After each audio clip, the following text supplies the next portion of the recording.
How's it going, guys? So I got a pretty explosive response when I asked you all if you wanted me to learn how and teach you to make this fiberglass reinforced PVC recurve bow that a subscriber sent to me in an episode of Alpha Male a while back. So I hopped on the computer, did a whole bunch of research, and I still don't really know how to make it. There was like one video about something kind of similar, but it wasn't that good. So I figure I'm a building type of guy. I've been known to put together an art and craft or two in my day. So today is largely just going to be sort of an experiment to see if I can come up with something that will shoot at least as good, but maybe even a little better than this one that I got sent a while ago. Now, disclaimer, this ain't your grandma's PVC bow. It's going to be a little more in-depth than just the straight PVC pipe with fiberglass rods jammed up into it. But if it shoots as good as this one, what you gonna say about it? What you gonna do? That's what I thought. So anyways, hope you guys like it. I hope it works. Here you go. So I've got no idea what I'm gonna end up needing for this, but what I can think of needing right now is a couple of 48-inch fiberglass driveway markers, some 5-foot lengths of PVC at 1 inch, 3/4 inch, and 1/2 inch, and then also a 2x4 that is 5 feet long. So I'm gonna mark the 1/2 inch PVC at 6 inches, and then the 3/4 inch PVC at 1 foot, and then I'm gonna cut both pieces. Now I'm going to take this cardboard box and cut here, here, here, and here.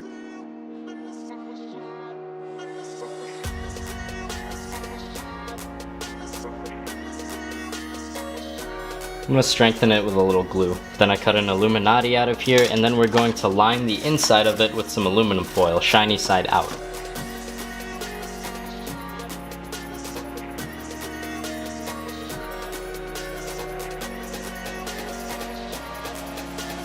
So what we have here is a little heat reflector half oven type of thing. Shout out to my backyard homeboyer.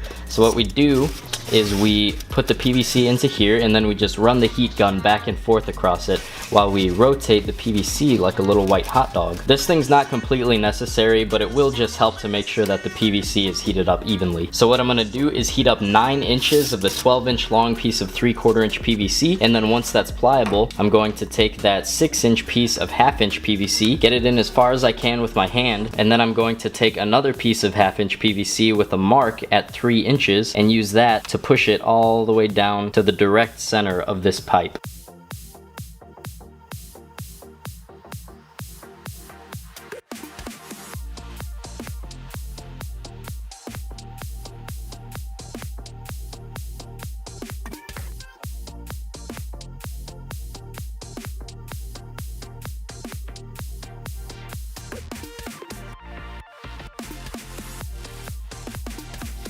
Alright, the part that I heated up actually shrunk an inch, so after I put that pipe in 3 inches, there was only 2 inches left over here. So all I did was clip off an inch from this end of the pipe, so now this is 10 inches, just factor that into the rest of your measurements. So now we find the center of our markers, and then we go 5 inches to the side. And you can go on both sides if you want. So now when we slide this pipe on, this will be the direct center.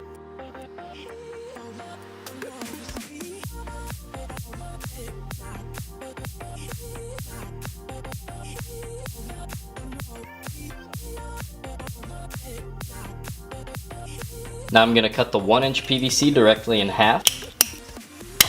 So now I'm going to heat up 3 inches of the end of both halves of the 1-inch PVC, and then I'm going to slide them over the markers and onto the 3/4 inch PVC.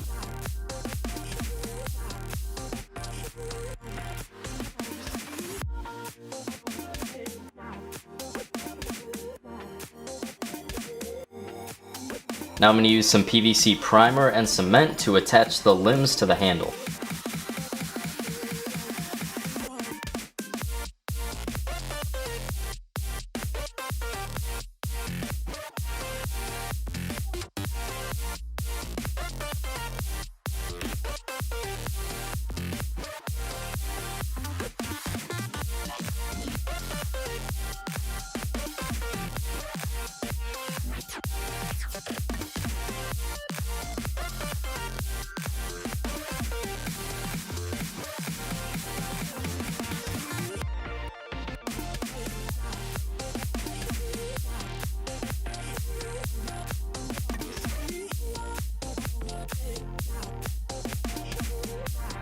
And here's where that 2x4 comes in. I've glued a couple of 1.25 inch long legs onto this end of the 2x4, and then I've got this weight sitting on the bow just to hold it in place. And then you don't actually need a 2x4 under here. You can use a board or whatever, or if the ground that you have in your house or your garage or whatever is completely flat, then you can just put it on the ground. But I'm just using this because I know that the ground here in the garage is not totally flat. So what I'm gonna do is take my heat gun and heat up this entire part of the bow, excluding this 3-inch section right here. And then once this part is soft, I'm gonna use the 2x4 with the legs, squish it onto here to get a nice even taper all the way to the end.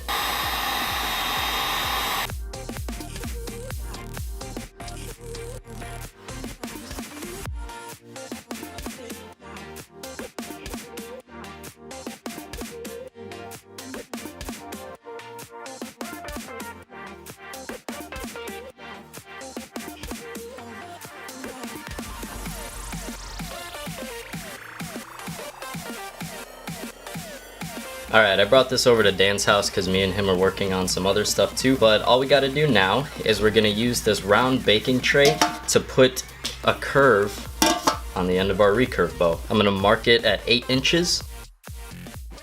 I'm gonna use my handy dandy heat gun to heat this up, and then you'll see what we do from there.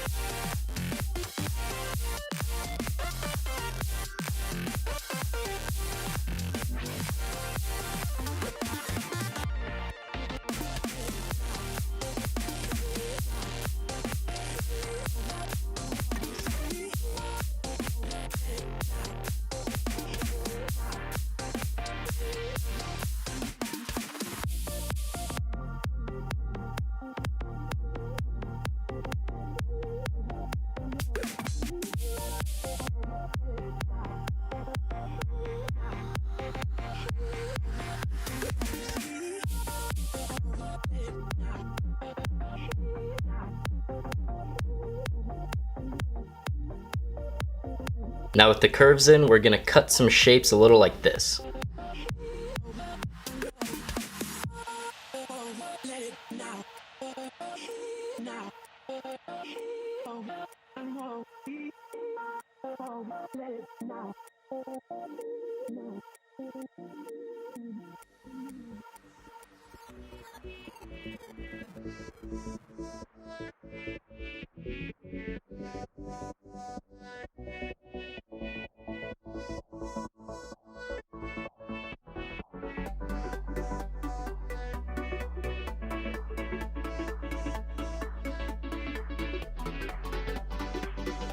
Alright, and here it is. Now we're gonna go head to head. I'm gonna use the subscriber recurve bow. He's gonna use the one that I just made.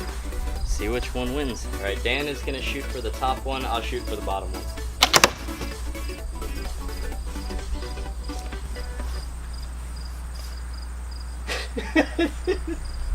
What? I don't seem to remember Dan standing on the power lines and shooting down. I hope that's not a problem with the bow. I hope it's just a problem with Dan. Maybe we can check the camera and see who actually shot first, because if you hit first, I can see you hitting the box back. Oh.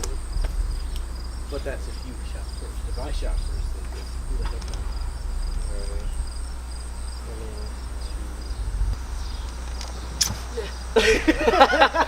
It went into the top of my freakishly short thumb.